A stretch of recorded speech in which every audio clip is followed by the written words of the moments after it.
کہ کربلا کی جو جنگ ہے، ایک طرف یزید کی فوج ہے، دوسری طرف امام حسین ہے، ہم کس کے ساتھ کھڑے؟ اس وقت ہم کس کے ساتھ کھڑے؟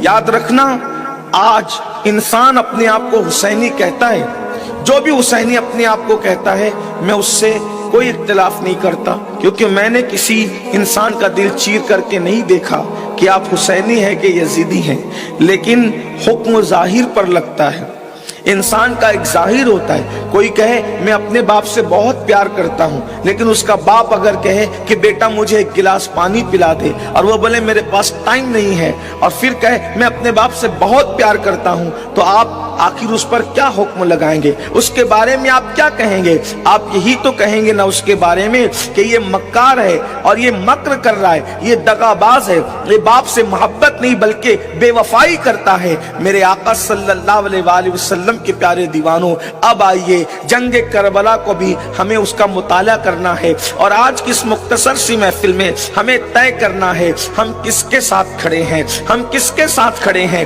اور آج جس کے ساتھ کھڑے ہو قیامت کے دن اسی کے ساتھ اٹھو گے، اور پھر اسی کے ساتھ آپ کا حشر و نشر ہوگا۔ آئیے، یقیناً آپ سب امام حسین کی بارگاہ میں خراج عقیدت پیش کرنے کے لیے آئے ہیں، لیکن ہم کھڑے کس کے ساتھ ہیں؟ ہمیں یہ بالکل جو ہے وہ نیوٹرل ہو کر کے اور بالکل انصاف پسندی کے ساتھ ہمیں محسوس کرنا ہوگا۔ آپ نے لوگوں کی عدالت میں کھڑے ہو کر تو لوگوں کے فیصلے دیکھے ہوں گے، لیکن آج اپنے ضمیر کی عدالت میں میں آپ سب کے ضمیر کو آواز دیتے ہوئے کہہ رہا ہوں، آج اپنے ضمیر کی عدالت میں خود کے کردار کو کھڑا کر کے ہمیں فیصلہ کرنا ہوگا کہ یزیدیت کے ساتھ ہو یا حسینیت کے ساتھ ہو۔ میرے پیارے آقا صلی اللہ علیہ وآلہ وسلم کے پیارے دیوانوں، پورے ہندوستان کے اندر یہ بات کہتا ہوں کہ لوگوں یزیدیت کی طرف نہ جاؤ بلکہ حسینیت کی طرف آؤ، تو لوگ کہتے ہیں کہ ہم سے بڑھ کر حسینی کون ہوگا؟ ہم تو ماہ محرم میں 10 دن کے جلسے کرتے ہیں، بڑے بڑے خطبہ کو بلاتے ہیں، بڑے بڑے مقررین کو بلاتے ہیں، سادات کرام کو بلاتے ہیں، علماء کرام کو بلاتے ہیں، اور ہم لاکھوں روپے خرچ کر دیتے ہیں، ہم لوگ شربت بھی بناتے ہیں، ہم لوگ کھچڑے کی نیاز بھی کرتے ہیں، یہ دیکھو یا حسین حق حسین کے نعرے بھی لگاتے ہیں، اور آپ کہہ رہے ہیں کہ آپ کھڑے کس کے ساتھ ہیں؟ میں آپ سے صرف اتنا کہنا چاہتا ہوں، ایک جنگ ہے، اور وہ جنگ کیوں ہوئی ہے؟ یہ جنگ کربلا کی نظریاتی جنگ ہے۔ اس نظریاتی جنگ میں آپ کس کے ساتھ کھڑے ہیں؟ آج بھی یزیدیت کے سپاہی بھی موجود ہے، حسینیت کے سپاہی بھی موجود ہے، یزید کے حامی بھی موجود ہے، امام حسین کے حامی بھی موجود ہے۔ اب آئیے، یہ نظریات کیا ٹکرائے تھے؟ ویسے تو آپ دیکھیں گے کہ پوری دنیا میں ہم کہتے ہیں کہ جنگ یزید اور امام حسین کے درمیان ہوئی، لیکن میدان میں تو یزید موجود نہیں تھا۔ اللہ اکبر! حالانکہ فوج بھیجنے کا حکم جو ہے وہ یزید ہی کی طرف سے تھا، یہ ساری گندگی یزید ہی کی طرف سے تھی، اور امام علی مقام یزید ہی کے خلاف کھڑے ہوئے تھے، لیکن وہ نظریات کیا تھے؟ تو اب آئیے تھوڑا سا ہلکا سا اس کا جائزہ لیتے ہیں۔